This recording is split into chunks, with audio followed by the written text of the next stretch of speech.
back to Nutrapreneur, the hub for unveiling revolutionary insights into the nutraceutical industry. I'm your host, Bethany. Today, we have the privilege of hosting Ann Armbrecht, the esteemed director of the Sustainable Herbs Program, working under the guidance of the American Botanical Council.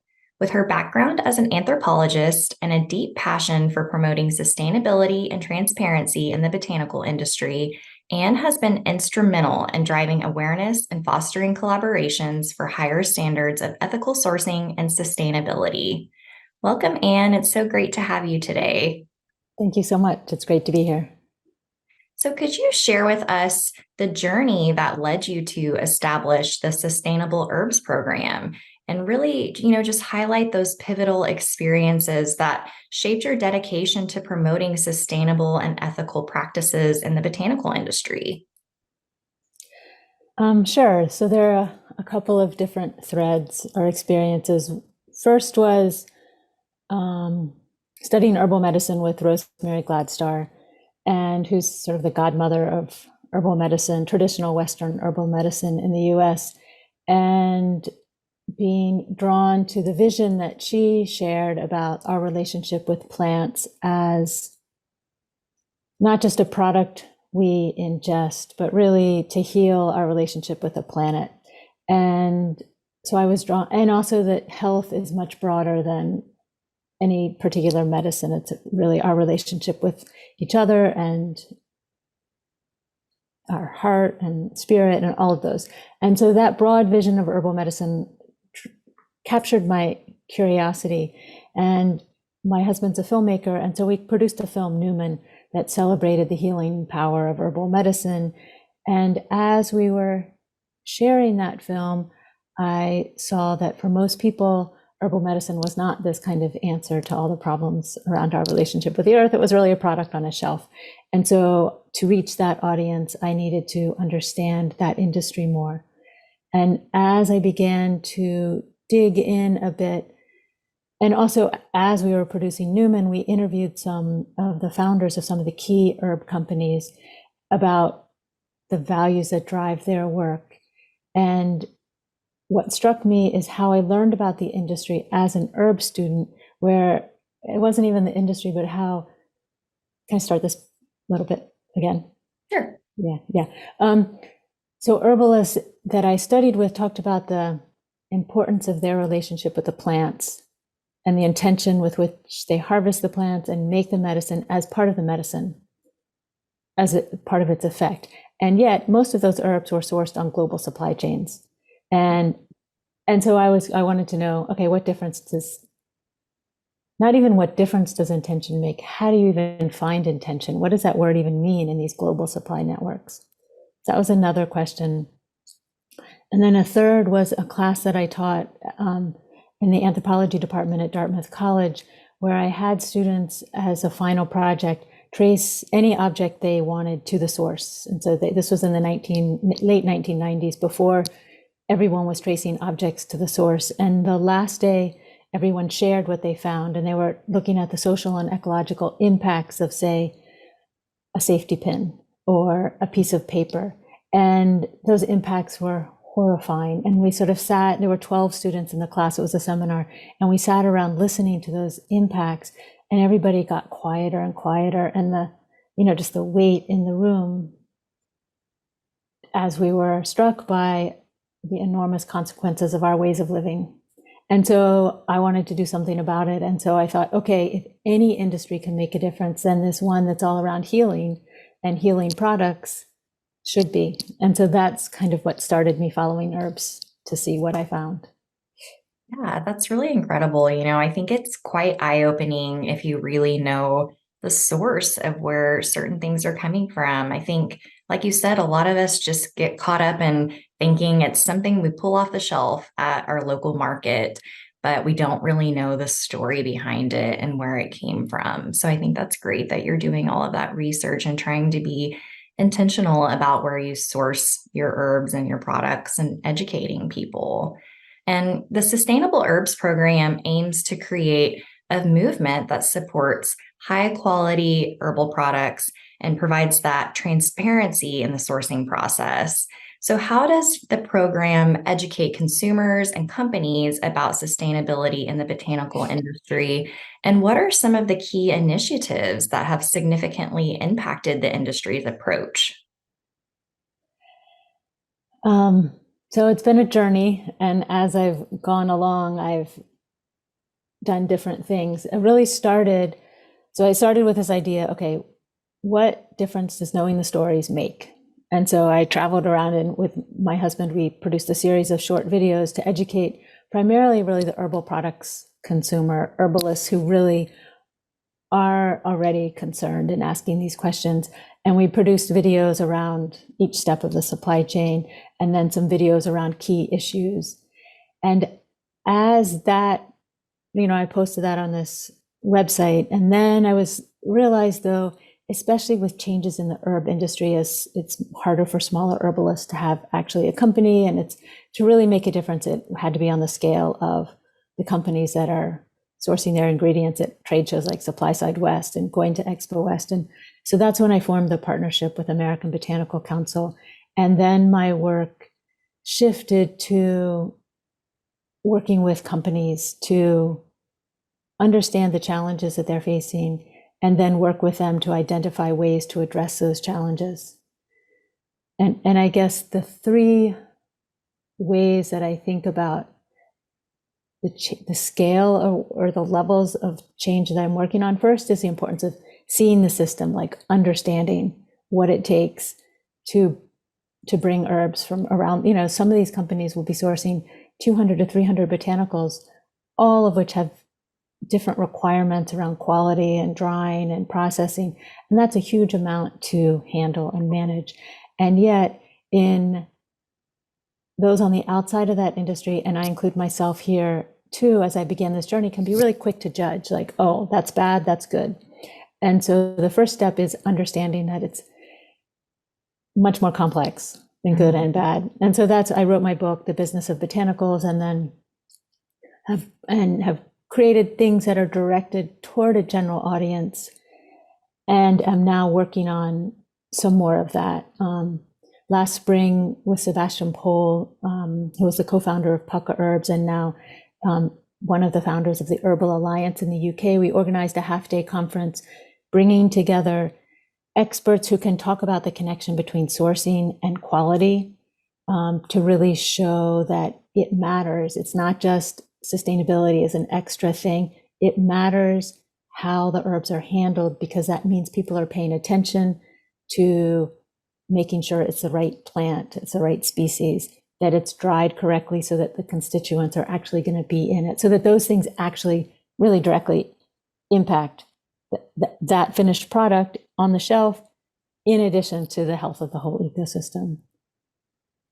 So that's one thing. And then with companies, foreseeing the system, when COVID hit, I began organizing a series of webinars. My intention was to bring in voices that aren't often able to make it, say, to those big trade shows, and to share their perspectives on issues around, say, certifications, what it takes to become organic certified, what that means, what regenerative organic certification, what that means, talking about what farmers are doing around soil health, to just educate on some of the key issues, what it takes to maintain relationships with suppliers through the supply chain. And those were directed at a general audience, but more specifically at people in the industry who are working on those issues. And so just for them to learn from others. And then a second level is kind of tools and resources. And so I created this toolkit, which, there's so much information available online. A lot of it for different sectors, like the food sector, which is different issues than sourcing botanicals, but there's relevance. And so I just gathered all those tools and resources into one place, as much for my own value. So I didn't have 9 million tabs open, just Yes. just collecting all those resources in one place. I think I still have yet to really use that toolkit in a effective way. I'm figuring that out. Then the third thing is collaboration, which to me is the thing I'm most excited about. And I can say more about that, but I'll let you say. Yes.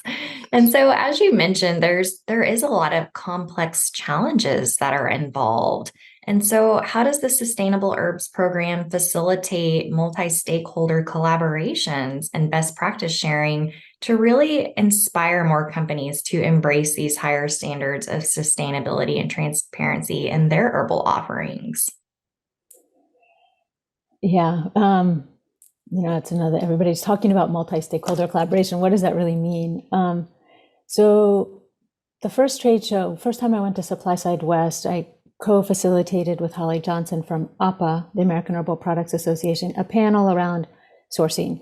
And afterwards, I realized we didn't share anything new. Everybody knows what needs to happen: transparency, better relationships, contracts, higher prices, and yet it keeps not happening. And so I wanted to understand, okay, how do you get beneath that to really address the root causes? And at the same time, I came across work from the Presencing Institute, which is out of MIT, and it's awareness-based systems change. And the idea is to bring about change, transformative change that's needed. It takes both an internal change and an awareness of the whole system. It has to hold both. And so with Julie Arts, who's senior faculty from the Presencing Institute, we set up a series of what we call the Learning Lab, Sustainable Herbs Program Learning Lab, which was 4 sessions going through what's called the U, which is sort of the process of the Presencing Institute. And the idea is that we can't change the system from the same place we're in. And so we need to go on this journey so that new actions can emerge. And so it's a process of listening to voices that we don't often hear, and then also opening our own hearts and listening in a different way, and then taking action and seeing what emerges when we take that action and learning from that and then modifying it. And so we did the first learning lab, and about 30 or 40 people participated at the beginning. At the end, it was around 20. And then about 10 people continued to meet monthly from different companies. And then the following year, we held another online learning lab, and more people attended, maybe 40 or 50. And maybe at the end, there were 30 or 35 who still participated.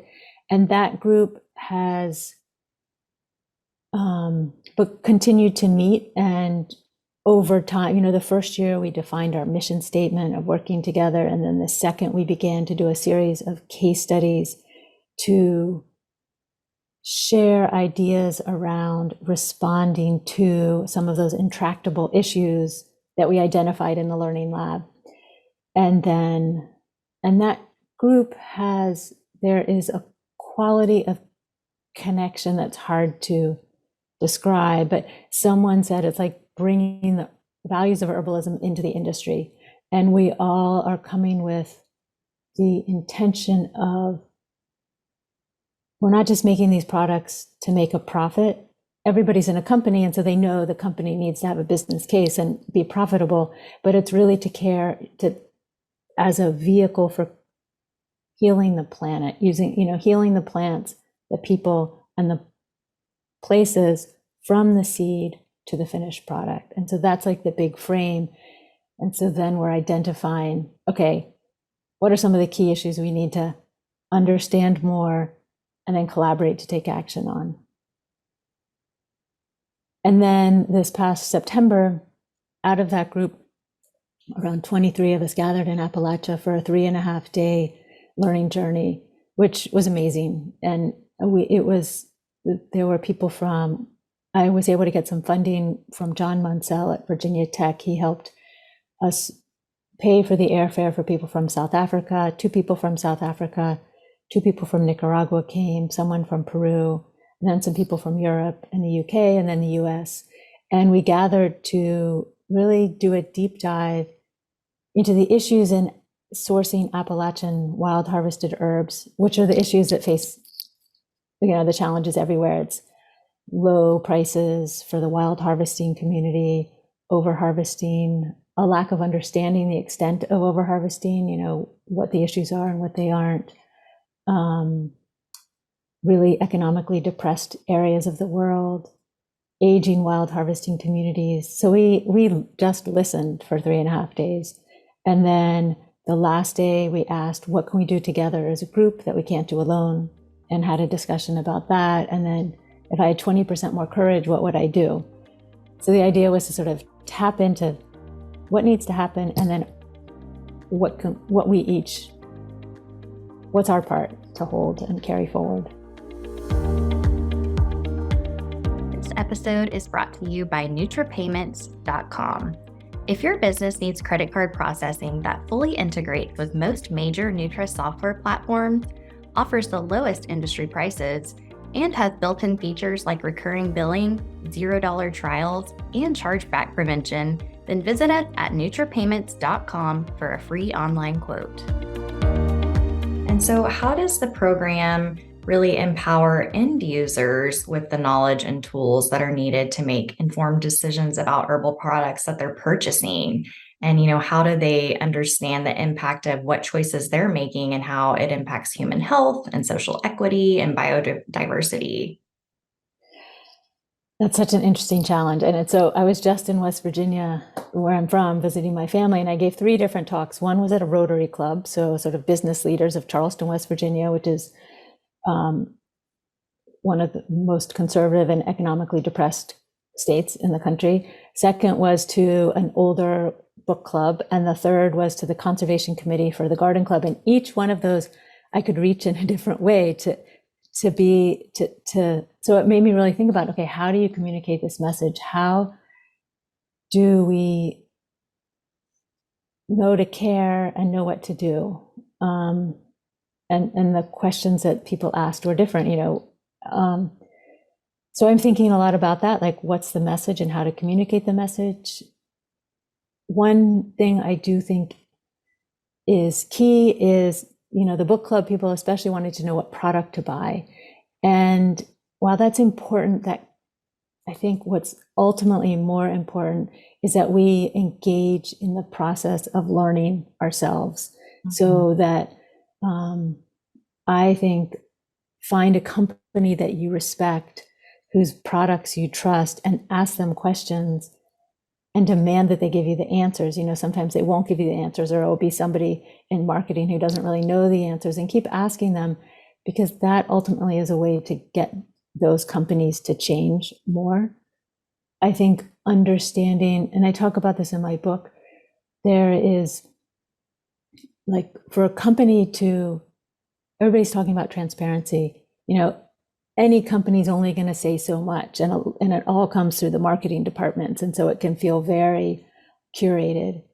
But there's a reason also for that, because if another company is saying they're all doing everything right, then it's a big risk for a company to share not just the stories that make good marketing stories. And so that requires an educated public to know, like, okay, thank you for telling me you don't have the answers figured out. I'm still here, and I'm going to see purchasing your products as a way to help you fulfill your mission and continue on this journey. But it's a two-way thing. It's not just us demanding more, it's us learning and educating ourselves. I don't know if I really answered your question. No, that makes sense. And I think it's one of those things that you're always going to be continuously learning new things, because it's just such a vast scale of different components that you have to learn about and work through and find, what is the best option? How are we not only sourcing these healing herbs, but like you said, healing the planet as well as we do so. And I think transparency really plays a crucial role in building trust between consumers and companies. So how does the Sustainable Herbs program advocate for greater transparency in the supply chain? And what measures have been implemented to ensure that the end users have access to all of this comprehensive information about the sourcing of these herbs? I think that's really what I was just trying to say, is that it's a risk for a company to be transparent beyond the stories about happy farmers or happy wild harvesting communities. And so how to share the messier side of what it takes to bring herbs from all around the world to this end nicely packaged, nicely labeled product. that's a journey, and it's not always a lovely journey to see. And so that's the education part on the consumer's point.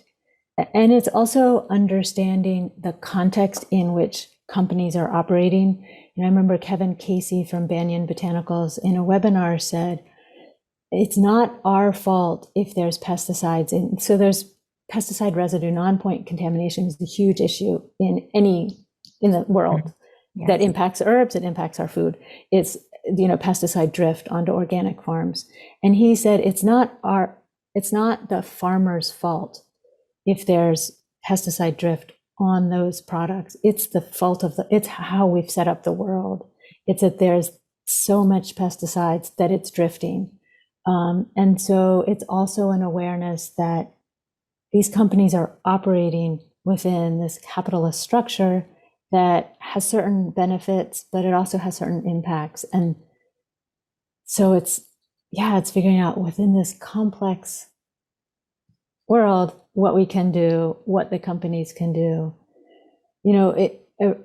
So many people talk about the importance of relationships in sourcing herbs, relationships with the farmers, with the wild harvesters, with the primary processing companies that buy from them.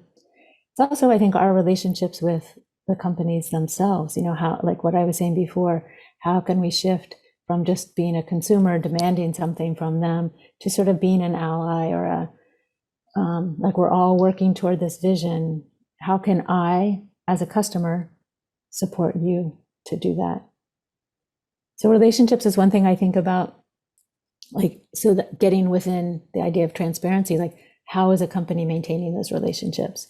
Another thing, so I started with this question of what's it look like in a global supply chain? What I came to think, well, first, that was a pretty naive question. But secondly, I thought, well, it's like attention. What allows people to pay attention at each step of the way?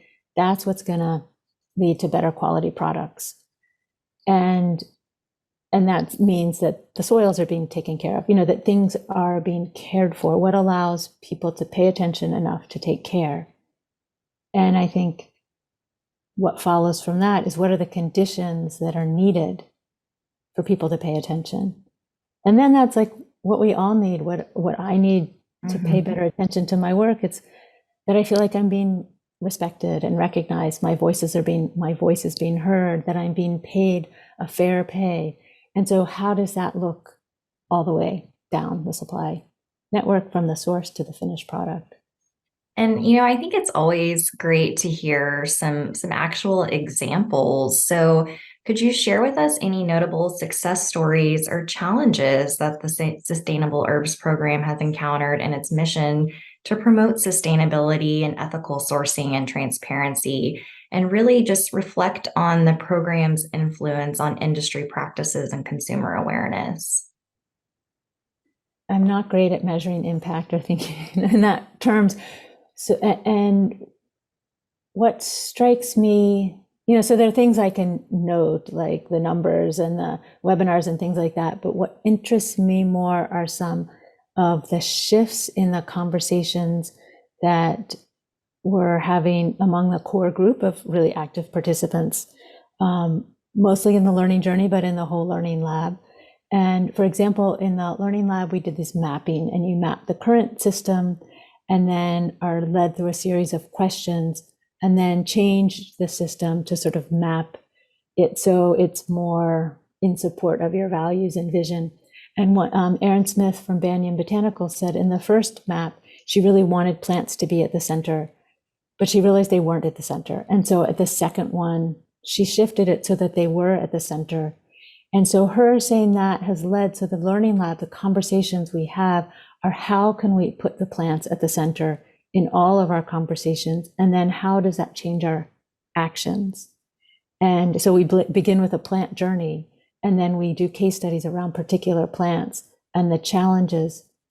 And I have to think like that is having a change in how each of us goes about our work. And it's a hard to measure change, but it's a shift in thinking, shifting our values from an extractive relationship with those plants to really one of a relationship that's give and take. And so then how does that play out in day-to-day actions? That's what we're exploring now in these different working groups. Another like small individual shift that to me felt so important was there was a member of a producer group overseas, an international group, who said he first joined these working groups and sustainable herbs programs because he really wanted to learn about the market so he could sell his products. And just last week, he said now he realizes that the value for him is to share their story and what they need to those companies, which to me feels like this really crucial shift that's essential from the brands dictating the terms to really being more listening to what their suppliers need and a give and take between them. And so those are like these two little seedlings that we're trying to, cultivate until they grow. So they grow. Yeah. And I think really your whole mission is to impact the future. So I want to move into what do you envision for the future of the botanical industry in terms of sustainability and ethical sourcing and transparency? And how do you plan to further expand the impact of the Sustainable Herbs program? So right now, I mean, I don't know, right now, maybe the last 10 years, and I won't put a time frame on it, but it's at a critical point where a number of people in the so-called herbal renaissance in the 70s are retiring. And those people really, the companies, the leading herbal products companies that were started by herbalists who wanted to change the world have either left or are in the process of leaving those companies. And so what happens to those companies is really a question. Will they just be sold to some other impact, some buyer? Will they be more and more people from outside the herb world are coming to work in those companies? How will the plants and the people caring for the plants be cared for? And so a few weeks ago, I did a webinar with two people who are critical in the passing of hands at Herb Farm, which is one of those key in the US legacy brands, to talk about what they have done to really make sure that the integrity stays in the company as it changes and grows. And so that's one thing I want to do, is continue that conversation. And so in January, I'm having a webinar with the current CEO of a French company that I think it's been there for 100 years, that has an incredible investment in social and environmental and economic concerns of their sourcing communities. Again, to sort of share more stories about leading companies with values, what that means, what it takes. I'm going to start next year for Sustainable Herbs Program supporters, have a series of skill sessions, just with some of those people who have been instrumental in implementing these values into the herb industry, who are, also getting ready to retire, to pass that knowledge on around things like sourcing, developing relationships with suppliers and things like that. So transmission of knowledge is a key thing I'm thinking of. And then the other is building and expanding the community that's part of this learning lab, where we're really kind of incubating, trying to learn from and implement practices that arise from caring for the plants and the planet. And so, and on December 7th, I'm going to have a webinar where we're sharing some of that with the general public. And then in January, Julie Arts and I are going to start a new round of the Learning Lab that new companies, new participants can join. So we'll share information about that in December 7th. And then next year, we're going to have 2 learning lab journeys, because they were so powerful for really deepening the relationships among the participants. And so we'll have one in Oregon, and then for those who participated in Appalachia, another one in Nicaragua in November. So those are some of the things on my immediate horizon. All exciting projects coming up. So I can tell, you're very passionate about what you do. You have this entrepreneurial spirit. And as the director of the Sustainable Herbs program, What advice do you have for companies and consumers that are really looking to contribute to the movement for sustainable herb products? And how can they actively participate in fostering the greater social equity, community resilience, and biodiversity through the choices and actions that they make? I think of two things. Like, one is something Joseph Brinkman told me that he says, when people ask, what can I do? He says, pick a plant, pick one plant. If you're working for a company that you source, that your company profits from, that your salary comes from, and dig in and find out where it's from, what the challenges are, and begin to take a step toward addressing those challenges. But if it's not a plant, it's one, like, I think connect. So much of the dis-ease we face is from our disconnection from each other, from the planet. And ultimately, I think not everyone, but that is the draw of herbal medicine. It connects us with the earth. And so how can find ways to connect with your suppliers, one supplier, if you're working in a company, or just connect across the silo in which you work and listen. That was a key thing on the learning journey. Everybody in that group has done tons of supplier visits. We weren't there to do a supplier visit. We weren't there to tell people what to do. We were there to listen. And everybody listened. Another thing that emerged from that, someone talked about scavengers, and that became a theme, like the difference between a scavenger and, which seems like this extractive, get everything you can, to replenishing relationship. And so how at every level of the supply chain, what seeds can you plant? Not just what can you get, but what seed can you plant? There's so much talk about regenerative, which is overused word, but the idea is, how can we nourish? How can we give back? How can we feed the system and not just be fed? So those are kind of conceptual things. They're not concrete, yes. But no, I think that's great advice. And I like what you said about staying connected, because I often feel like we are very disconnected these days with one another, with the planet, with what we're purchasing and where it's sourced from. So I think that's really great advice, is to just stay connected. And as we wrap up this enlightening conversation, we extend our gratitude to Ann for sharing her profound insights and dedication to promoting sustainability and transparency in the botanical industry through the Sustainable Herbs Program. For more information on the program's initiatives and educational resources, we encourage you to explore the provided links. Don't forget to subscribe, share your thoughts, and join us in celebrating the ever-evolving world of nutraceutical innovations on social media. Until our next episode, stay informed, well-nourished, and inspired.